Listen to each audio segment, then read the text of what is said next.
Selamat datang di sesi bedah materi kita.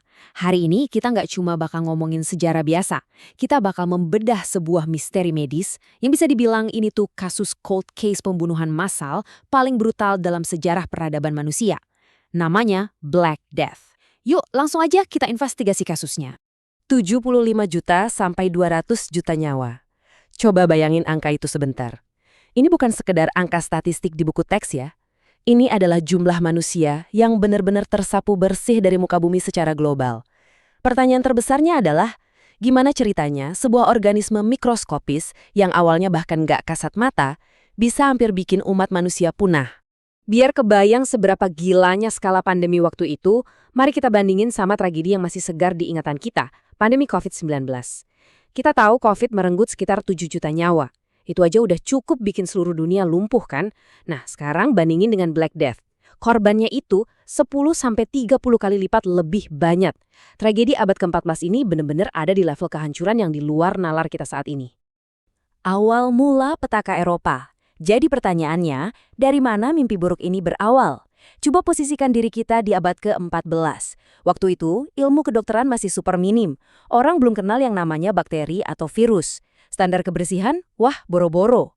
Tapi di saat yang sama, rute perdagangan global tuh lagi rame-ramenya, ngehubungin Asia, Eropa, dan Afrika. Tanpa disadari, jalur cuan ekonomi ini malah disiapkan jadi jalan tol buat menyebarkan penyakit mematikan. Mari kita telusuri jejak perjalanannya. Semuanya dimulai sekitar tahun 1330-an di sekitar Danau Isyk-Kul, Kirgistan. Dari situ, maut ini bergerak cepat. Sampai akhirnya di tahun 1346, kejadian gila terjadi saat pasukan Mongol mengepung kota Kaffa. Waktu tentara Mongol mulai tumbang karena penyakit misterius ini, mereka bukannya mundur loh. Mereka malah pakai alat pelontar raksasa buat ngelempar mayat-mayat temennya yang udah terinfeksi melewati tembok pertahanan kota Kaffa. Bener-bener taktik perang biologis purba. Warga dan pedagang di dalam kota yang panik, terutama pedagang dari Genoa, akhirnya kabur naik kapal menuju Sisilia di tahun 1347. Mereka kena penyakit apa nih? Mereka menghitam, woi, Black Death, Black Death. Kebayang nggak sih horor yang menyambut warga Sisilia saat itu? Waktu kapal-kapal Genoa itu bersandar, kapalnya ternyata dipenuhi pelaut yang sekarat, atau malah udah jadi mayat. Tubuh mereka penuh benjolan bernanah, dan kulitnya membusuk menghitam. Penduduk lokal yang ketakutan langsung teriak histeris ngelihatnya, nyebut penyakit itu sebagai kematian hitam. Dan dari titik nol inilah julukan ikonik tersebut lahir, Black Death. Teror gejala Black Death. Kepanikan di pelabuhan itu dengan cepat berubah jadi tragedi mematikan di seluruh penjuru kota. Sekarang, kita masuk ke horor dari gejala penyakitnya itu sendiri yang tiba-tiba nyerang dan bikin syok masyarakat Eropa. Gejalanya tuh bener-bener brutal dan super cepat. Awalnya, korban bakal kena demam tinggi yang mendadak. Gak lama, muncul benjolan-benjolan besar yang disebut bubo di kelenjar getah bening, kayak ketiak, leher, atau selangkangan. Benjolan ini ngeluarin nanah, sementara kulit tubuh korbannya pelan-pelan menghitam dan membusuk. Yang paling bikin orang zaman itu trauma berat adalah durasinya. Orang yang paginya sehat bugar bisa tertular dan langsung meninggal dalam hitungan hari aja. Rasa gak berdaya dan panik massal langsung merajalela di mana-mana. Kepanikan dan pengobatan ekstrim. Di tengah situasi yang benar-benar putus asa ini, tanpa ada panduan medis modern, warga yang ketakutan akhirnya nyoba metode ekstrim apapun asal bisa bertahan hidup. Karena banyak yang mikir ini azab dari Tuhan, gereja-gereja langsung mengorganisir acara doa massal. Bahkan, ada kelompok ekstrim yang namanya kaum flagelan, keliling kota sambil mencambuk diri mereka sendiri sampai berdarah demi dapat ampunan. Kalau dari sisi medis kuno, mereka ngelakuin bloodletting atau nyayat tubuh buat ngeluarin darah yang dianggap beracun, kadang pakai lintah. Tapi ironisnya nih, kerumunan doa massal dan bikin luka terbuka dari cambukan itu, secara nggak sadar malah bikin penyakitnya nyebar makin cepat dan ningkatin angka kematian.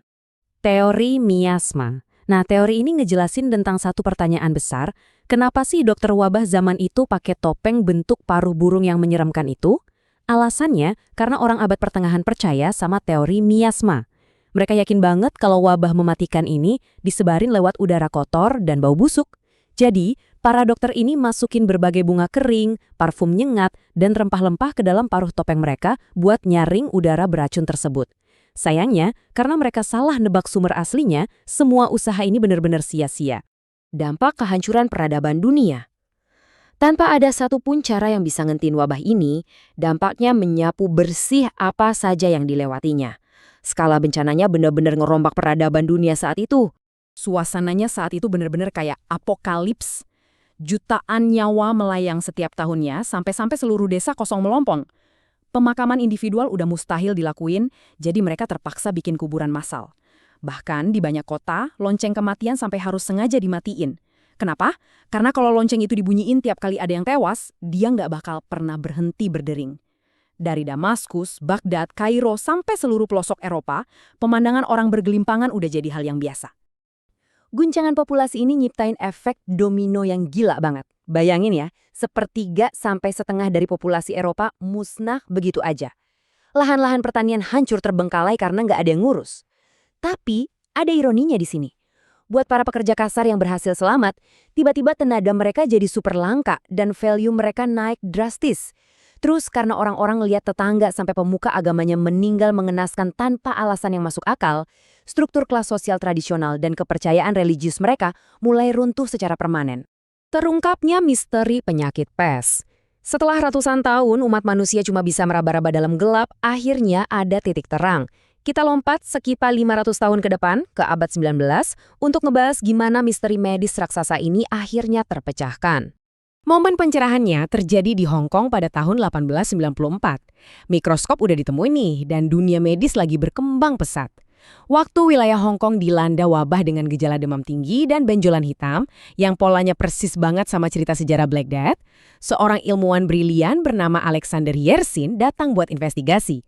Di sanalah dia akhirnya berhasil nangkep basah sang pelaku utama, sebuah bakteri mematikan yang sekarang kita kenal dengan nama Yersinia pestis.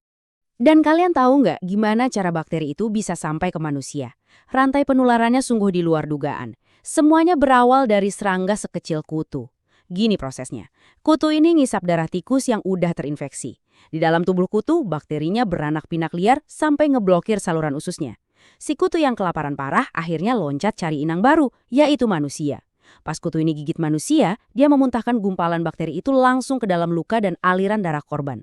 Sumpah, mind-blowing banget mikirin kalau rantai biologi sekecil ini bisa jadi penyebab kiamat kecil di seluruh dunia. Temuan Yersin ini juga sukses ngejelasin kenapa wabah ini bisa sematikan itu. Ternyata ada 3 jenis evolusi pes. Penyakit yang murni dari gigitan kutu disebut pes bubonik yang nyerang kelenjar getah bening.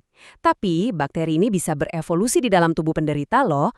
Kalau dia masuk ke paru-paru, jadilah pes pneumonik, yang artinya mulai bisa nular antar manusia lewat udara, cuma lewat batuk atau bersin. Lebih ngeri lagi kalau udah sampai tahap pes septikemik. Di tahap ini, bakteri udah nguasain seluruh aliran darah, bikin kulit menghitam dan merenggut nyawa pasien dalam waktu super singkat. Tapi tunggu dulu, emangnya ilmuwan yakin kalau bakteri dari Hong Kong abad 19 ini sama persis sama bakteri pembawa Black Death ratusan tahun sebelumnya? Sains modern akhirnya ngebuktiin teori ini. Para ahli nganalisis DNA dari kerangka-kerangka manusia kuno peninggalan tahun 1330-an yang ada di kuburan dekat Danau Isikul tadi. Dan tebak apa hasilnya? Tesnya positif, mengandung Yersinia pestis. Cocok! Sains secara resmi menutup kasus ini. Sang pembunuh akhirnya teridentifikasi setelah buron selama 500 tahun. Terus pertanyaannya sekarang, apakah patogen mengerikan ini udah benar-benar musnah? Jawabannya mungkin agak bikin kaget. Ternyata belum. Penyakit pes masih eksis sampai detik ini. Biasanya muncul di lingkungan yang sanitasinya buruk dan populasi tikusnya nggak terkendali. Tapi tenang aja, jangan panik dulu.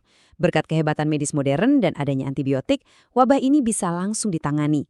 Kita udah nggak hidup di zaman kegelapan lagi, jadi ilmu pengetahuan bakal mastiin sejarah kelam ini nggak akan terulang jadi pandemi sebesar dulu. Pelajaran apa yang bisa kita ambil dari sebuah kutu kecil yang mengubah sejarah dunia? Pada akhirnya, dari penelusuran kita kali ini, ada satu pelajaran besar. Hal-hal yang berskala raksasa, seperti runtuhnya peradaban, jatuhnya ekonomi, dan berubahnya tatanan sosial, ternyata bisa dipicu oleh sesuatu yang sangat mikroskopis. Ini ngingetin kita buat nggak pernah ngeremehin hal sekecil apapun di alam semesta ini. Sekaligus bikin kita sadar betapa rapuhnya peradaban kita, tapi juga betapa bersyukurnya kita atas kemajuan sains yang melindungi kita hari ini. Makasih banyak udah ngikutin bedah materi kali ini, teruslah penasaran dan sampai jumpa di pembahasan seru berikutnya.